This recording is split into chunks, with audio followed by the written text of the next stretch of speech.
I went to see the F1 movie and I'm not an F1 fan. I'm not saying I necessarily dislike the sport, I've just never really gotten into it. If it's on at the pub or my family are watching it, I'll maybe take a glance and watch a bit of it, but I've never gone out of my way to watch it. But this new film apparently was meant to capture F1 fans and also casual movie viewers, so I thought regardless I'd go and watch it. And as a non-F1 fan, I absolutely loved it.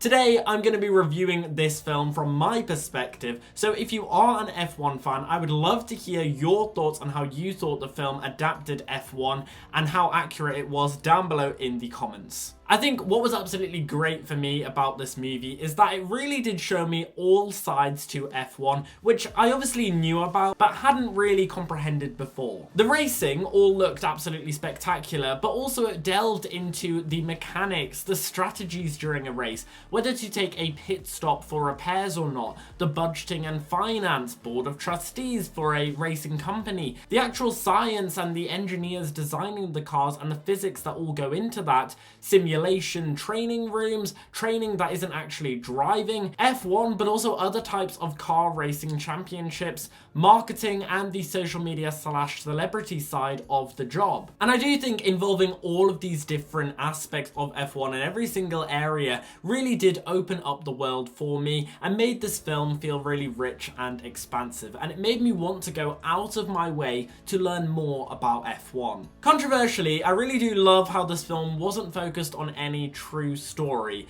There were moments where real F1 players were on screen, and it was definitely set in reality, mentioning names like Lewis Hamilton and Max Verstappen, and of course featured the same top driving companies that we have here today, like Red Bull, Ferrari, Mercedes, and others that you'd expect to see. But it was really great to see a made-up fictitious team being Apex GP, and made-up drivers of Hayes and Piers, because therefore we were all rooting for the same underdog story. And the performances by these actors are just absolutely amazing. Brad Pitt, Damson Idris, and Kerry Condon really show the level of dedication that is needed for a story like this. And yes, the story could be quite predictable at times, as is with an underdog story arc. You're expecting them from going to not doing very well to then by the end doing very well. But there were still a lot of twists and moments where it definitely wasn't predictable. Twists with Joshua Pierce's crash, Hayes' attitude, and board members frauding documents really did keep the journey interesting and at a fast pace with enough stakes that I was invested and hooked throughout the whole film.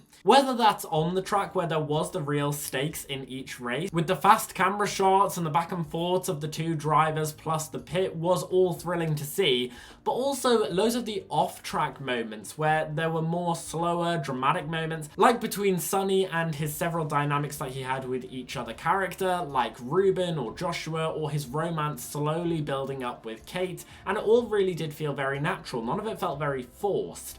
And there's a lot of lovely dark moments throughout this film as well, like with Joshua's mother getting annoyed at Sonny, or the reality of what racing feels like and the dangers that can come with it, but the reason why you go out into that dangerous world because you love it so much. And some of my favourite story moments were just the interactions between our characters, who were all so distinct and so very different that it felt really natural and really real and really true. Like the casino evening where Sonny and Joshua compete to finally work out their differences, or the meetings before the races of the different plans that they wanted to do, such as plan A, plan B, plan C, and what plan C was going to change to each race they did it, and the intense back and forths of the tension during the actual races when they do get more dramatic and more dangerous. And I've heard criticism that there wasn't enough character development, which I would definitely disagree with. There is plenty of character development for our main three, being Sonny, Joshua, and Kate, and not everyone has to have a fully fledged out story arc dedicated to them, as then the story would just be too long. And the cinematography of this film was just absolutely spectacular. It made me want to be at all of these tracks across the world in person, watching these races happen in front of me in real time. It was beautiful, but also never felt over the top. And I know the length was really long, being a 2.5 hour film, but at no point did I ever feel bored. It always had me hooked. And the one thing that definitely does shine out about this film is the pacing. And I also love how really accessible this film film was to viewers like me who don't know that much about F1, but I could also tell that they really respected the viewers who adore F1 and got really invested into F1 as a sport.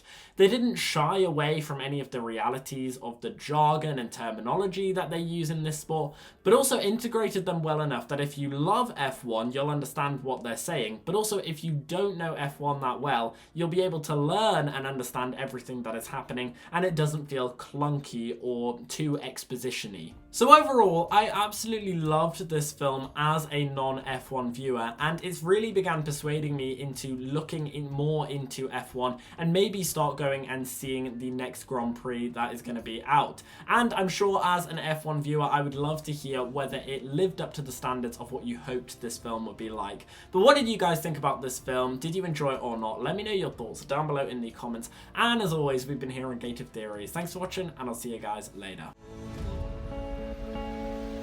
Let's